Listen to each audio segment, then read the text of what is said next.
Diving right in once again, 48 Laws of Power, Truth Edition, Law 10. Infection. Avoid the unhappy and the unlucky. People who are perpetually miserable spread misery like an infection. They'll drown you in it. Avoid these people like the plague. Conversely, if you associate with happy people, you'll share in the good fortune they attract and spread. Seek them out. Infection. Avoid the unhappy and the unlucky. So remember, Robert Greene is teaching us the rules for the game of comparison and competition, where we're constantly trying to get ahead of others, running from a fear of returning to previous states that we were less than content with, and operating under the auspice that we can suffer loss. Lack is a reality, and it's what you do and the reputation that you garnish from the things that you've done that's paving your way, and not the provision of a divine creator who set all things in motion, sustains all things, and always responds to your every desire, yes, and more. Stay away from the unhappy.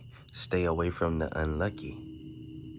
How can you identify the unhappy and the unlucky without first playing judge and forgetting or omitting the fact that you're looking at a reflection, analyzing their behavior and their performance, figuring out whether it's suitable or advantageous for you to partner with, because it'll bring you more esteem or more finances or more social status. Once again, absence of awareness of the value on the inside of you has sent you outward looking for things that do not exist, like unhappy and unlucky people. There is no such thing.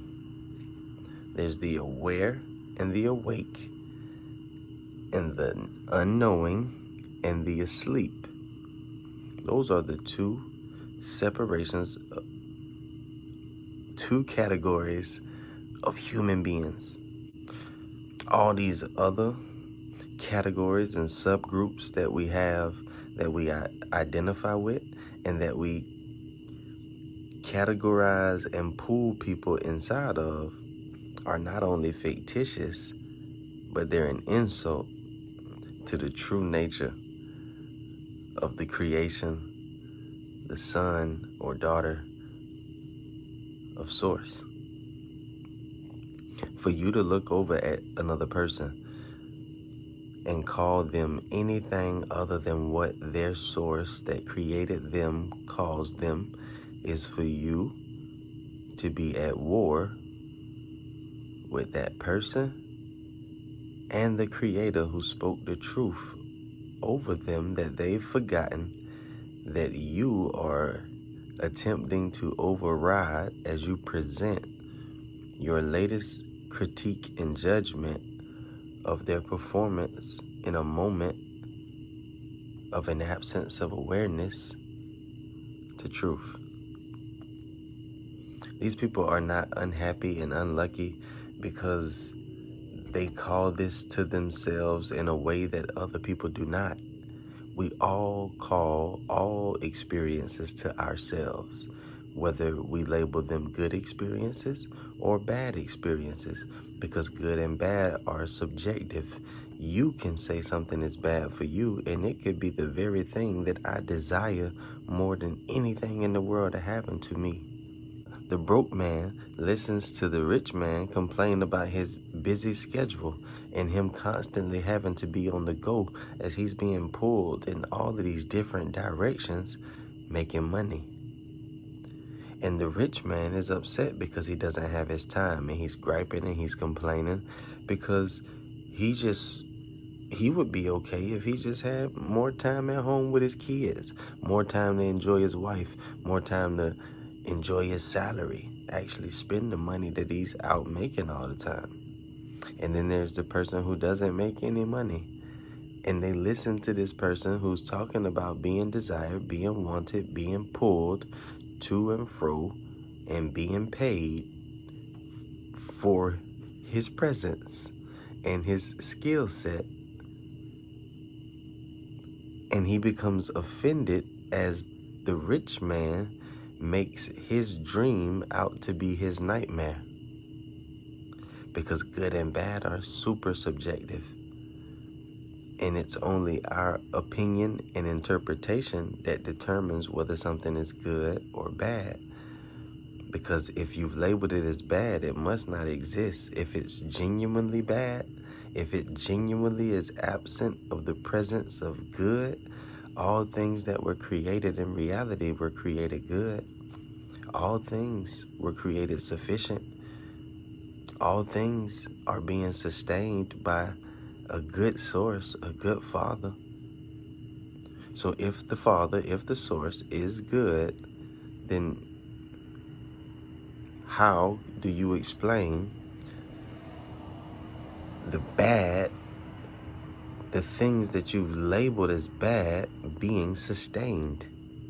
If there's but one sustainer, and that sustainer is good and has your best interest at heart at all times, regardless of your performance, then where is all of the negative coming from? Where is all of the seeming to be bad rising from? What keeps it in operation other than your partnership, that it's a part of your story that you can't shake?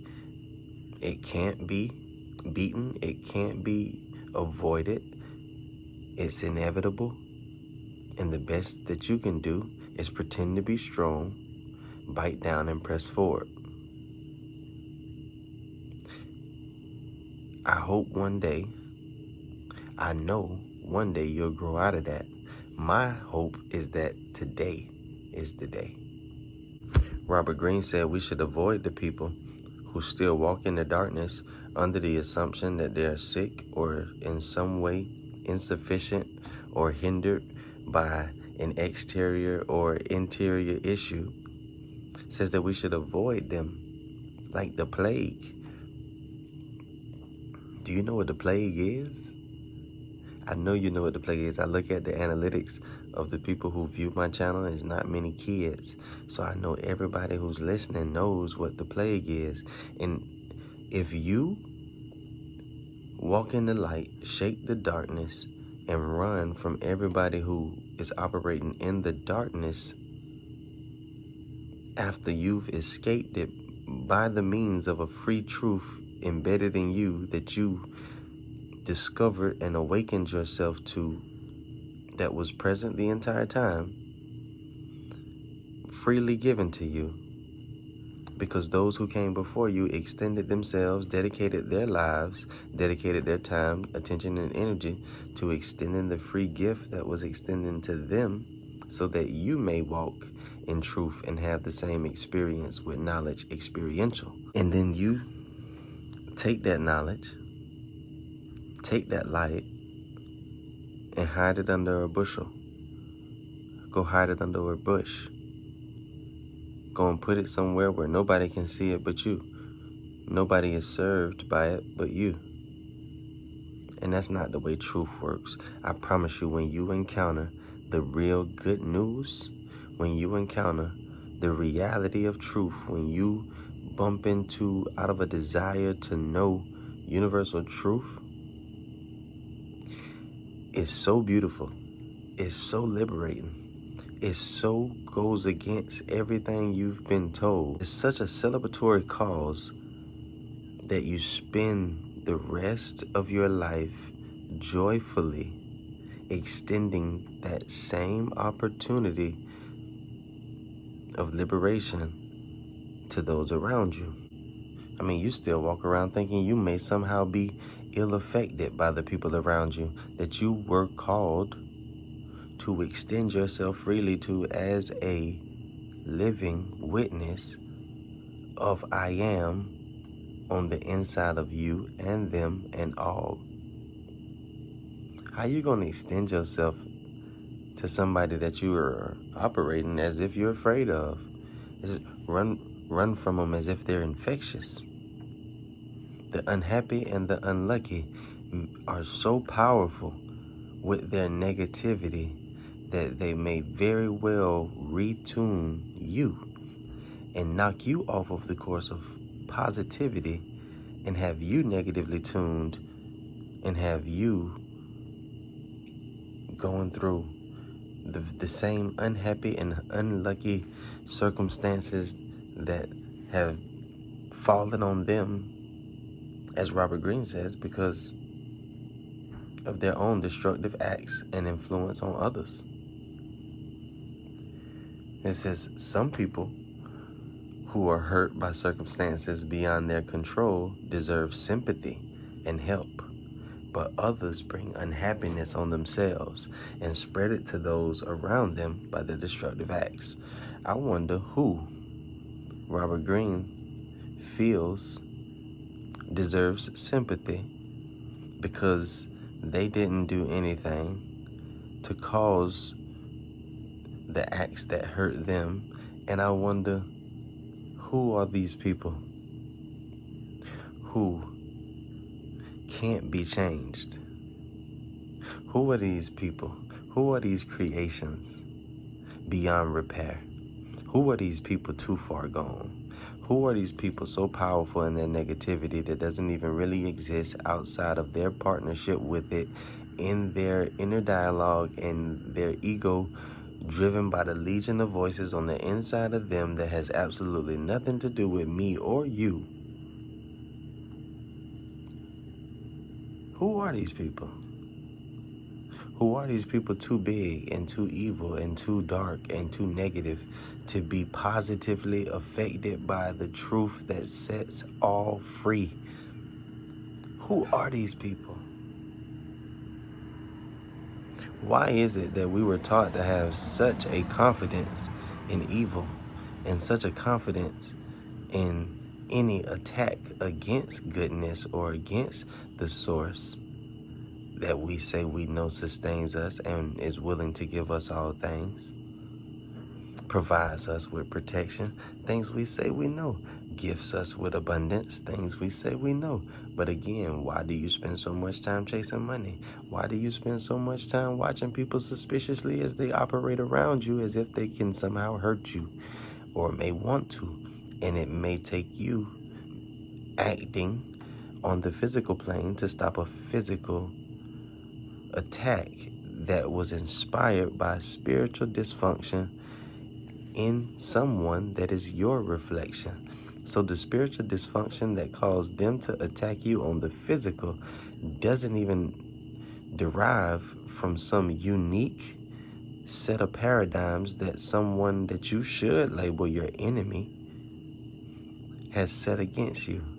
The attacks on the physical plane that stem from the spirit realm,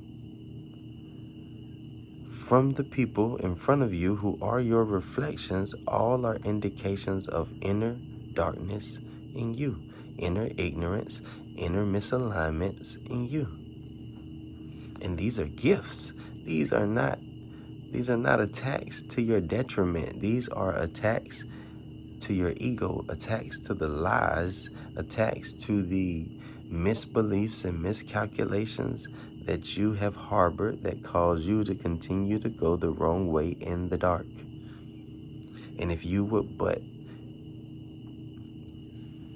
fend off your emotions one time and honestly assess one of these moments, you will see that in these moments where you're fighting for everything that is familiar, the only thing you stand to lose is everything that is foreign to your original design that has caused you to be dysfunctional.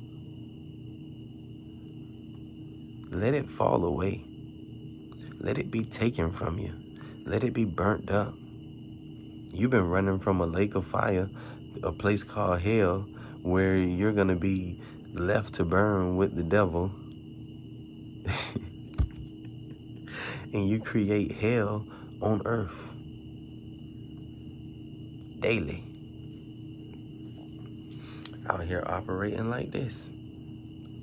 If you got somebody that you've identified and judged and labeled as unhappy or unlucky, and they're constantly in front of you, you better believe you're the unhappy and unlucky person that you are talking about. And it's not even because that is a truth about yourself. That's just what you genuinely believe to be true, and you can't or won't admit it about yourself. But when you see somebody else operating in a way that's familiar to you, you know what to call it.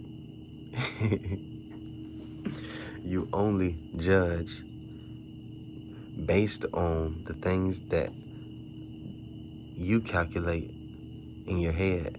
And the only things that exist in your head are the past experiences that we convert into the legion of voices that gives us daily labels, definitions, explanations, excuses, justifications,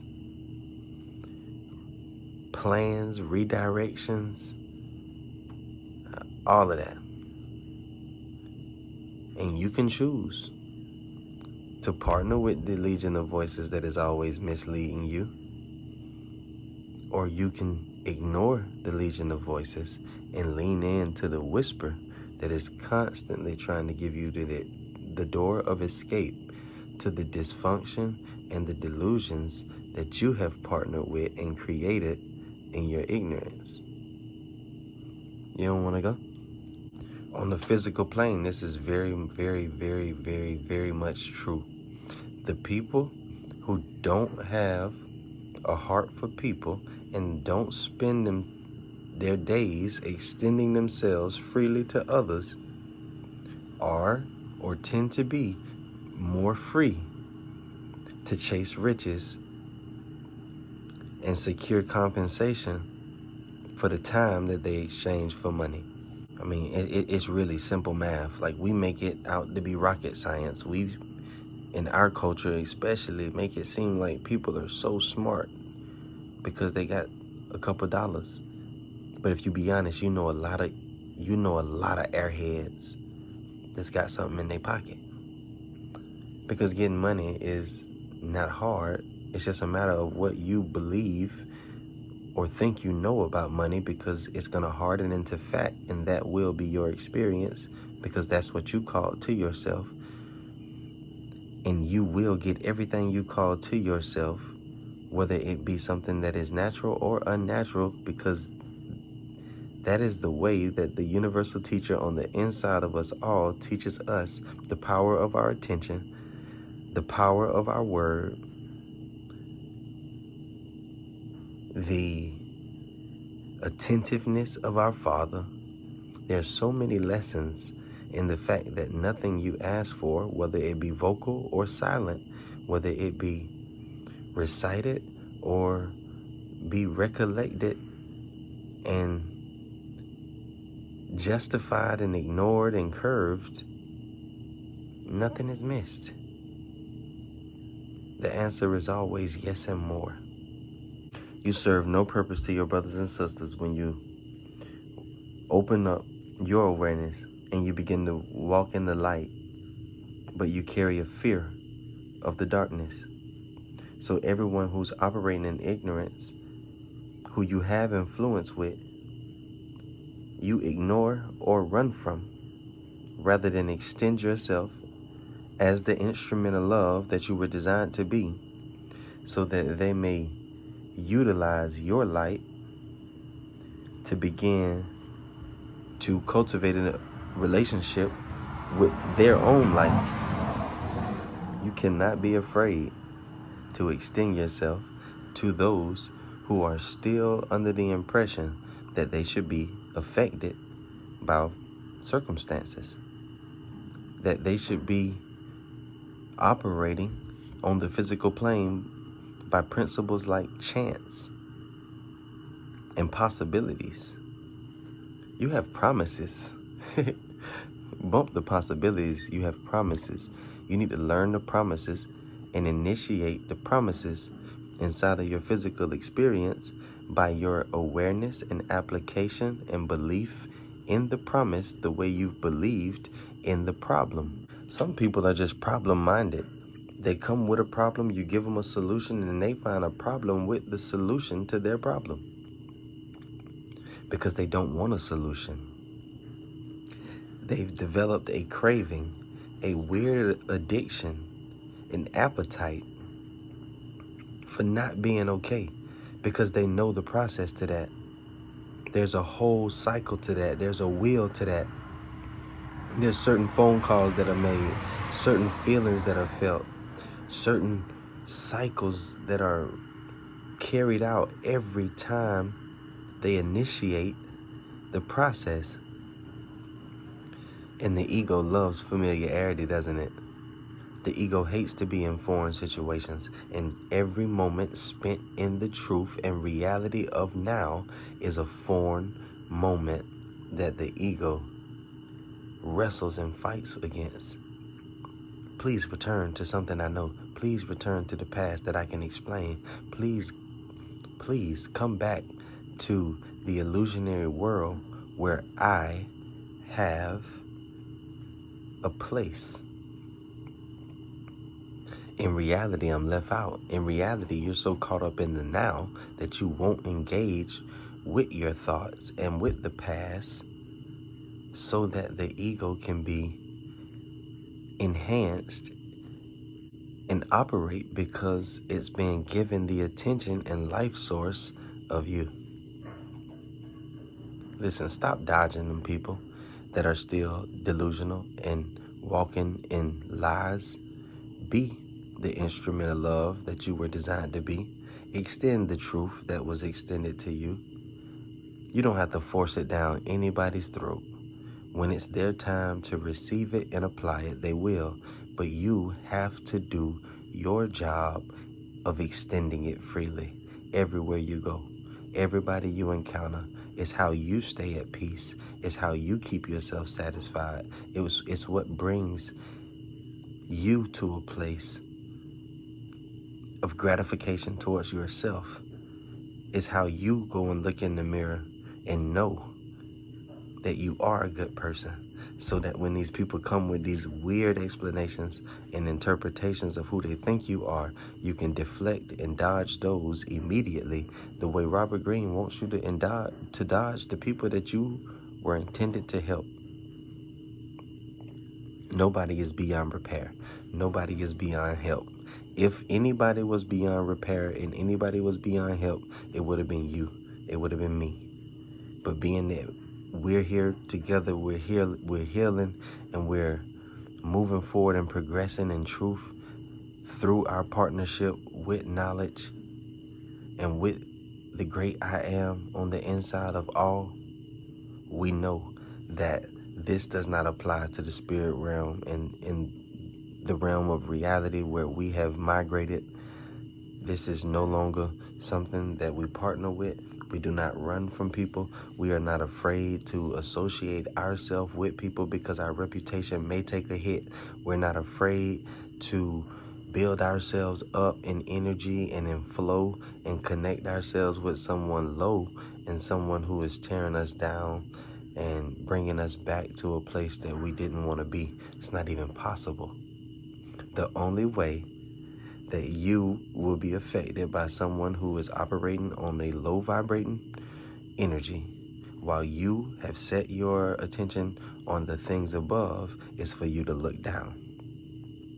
If you don't engage, if you don't give attention to the low vibrating energy or its source, if you don't judge this person by the low vibrating thing that they're doing, and you remember the truth of this person as their creator said, then you will find yourself undisturbed by their low vibrating energy, their negativity, their propensity to be a buzzkill. And when they see that they cannot do this to you, they see that you don't suffer from the same insecurity that the other people that they've encountered who play this social game with them, they will do one of a few things. They will either, one, separate themselves from you, and you will have to do nothing. You will have to say nothing. They won't want to be around you because they can't control you with their uncontrolled emotions. Or they will fall in line. And by in line, I don't mean in line with you. I mean in line with truth. They will learn that they cannot use their emotions, use their words, and use their behaviors to control and manipulate people. Not all people. Or they'll continue in their dysfunction, and you will make the observation that they are not ready to adopt the ways of truth. They are not ready to partner with you and their creator about the truth of themselves and operate in accordance with it, and you will disconnect. But there is no reason for you to avoid anybody. There is no reason for you. Keep throwing your seed. Keep casting your seed.